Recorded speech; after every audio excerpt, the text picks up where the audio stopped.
Today's topic is about food and pathology. Many people raise question about how to eat and drink to cope with pathology.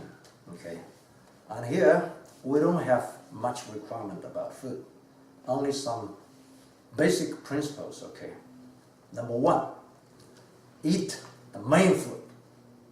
What are the main foods? Okay, such as wheat, rice, millet, all this kind of food, and also the food manufactured or made from this kind of the main food. Why? Because for hundreds of years, or you can say millions of years, human beings, humankind have been eating this kind of food to survive. That's how, okay? And it's still so now. What are the non-main food or side dishes? All the desserts, vegetables, fruits, these are not important. But now the issue is so many people are so concerned about the main food. They avoid taking the main food, okay? They only eat dishes like, vegetables, salad, juices, and also the fruits. Why? They think they need this vitamin, that. They have a lot of theory about it, which is fine. But here, we are more concerned about energy and the temperature. Because the main food will provide you with the main energy you need, or that kind of main frequency needed by human beings. But all the other fruits and vegetables, you still eat it. I don't say we don't eat them, but they're not the major food you should take. They're not the main course, okay? They all have the same thing in common. That is, they're cold and their temperature is low. And as our body, especially our stomach, it always requires certain degrees of temperature to digest the food. So once you eat too much of those side dishes, that's no good. So that is number one, eat the main food. Number two, always eat warm, okay?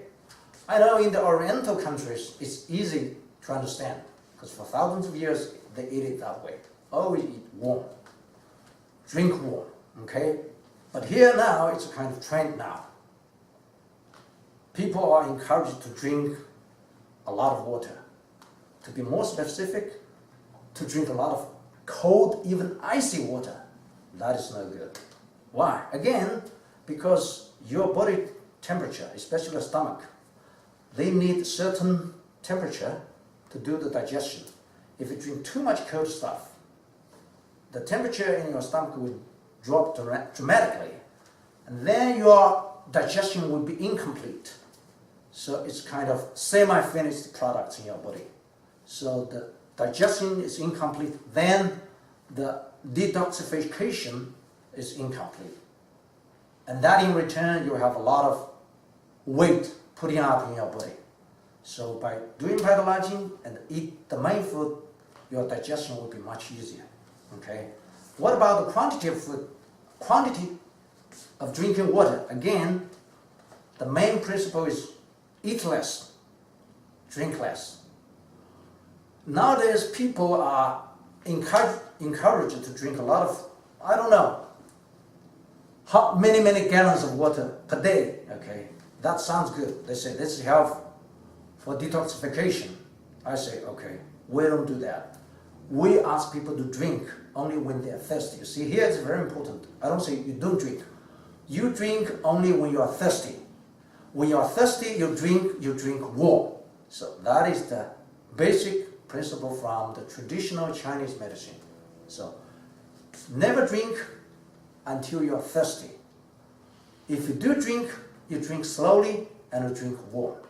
Don't drink cold, icy water. The theory I already talked. You need the temperature, okay? Then some people might say, well, we know drinking more water, by drinking more water, your detox will be more efficient. It sounds okay, it sounds logical, but it's not really so. So I would ask a question. How does the detox happen? Is it because of the water flow in your body? You think the water will flow naturally? No. How does water flow? How does even the blood flow in the body? It all requires energy. All in the Chinese word is called qi. This is why in Chinese medicine there is a very famous sentence that is, if qi moves, the blood moves. If qi doesn't move, the blood will not move. So the same thing with the water. Even the blood doesn't move without energy. How can the water move without energy? So if you just drink more water than necessary, then your body's requirement, that will cause many problems, because that will add the burden to your kidney and your bladder, both of which are responsible for your water system in the body. So that's why you got kidney problem, urine problem, prostate problems, and even swollen problems. Some people get swollen face, swollen body, swollen eyes, and swollen legs and feet. How come?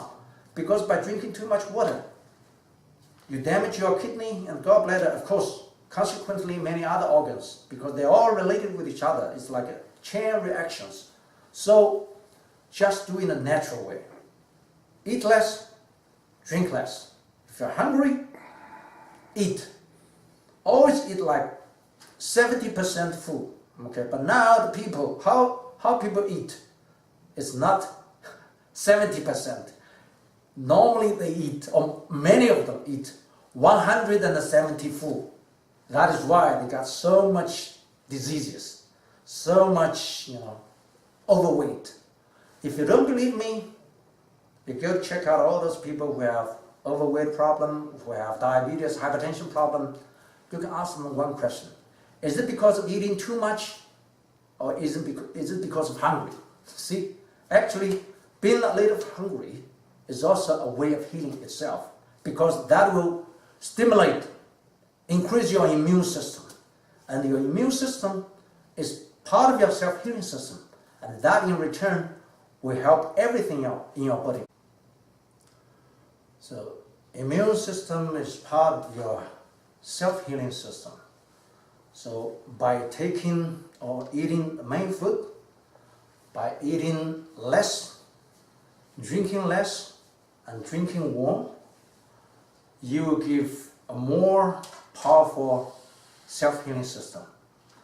Because if you drink less and eat less, then the energy inside your body that is supposed to do self-healing will be more powerful. Otherwise, more energy and more qi will go to do the digestion job, because more energy will have to be used to digest the food and to deal with the water, overdrunk water. So by drinking less, eating warm, you have more energy for self-healing. The self-healing system is there, but it needs to be stimulated. Okay? So this is the way to have your more powerful self-healing system. So much for today. Thank you for your watching.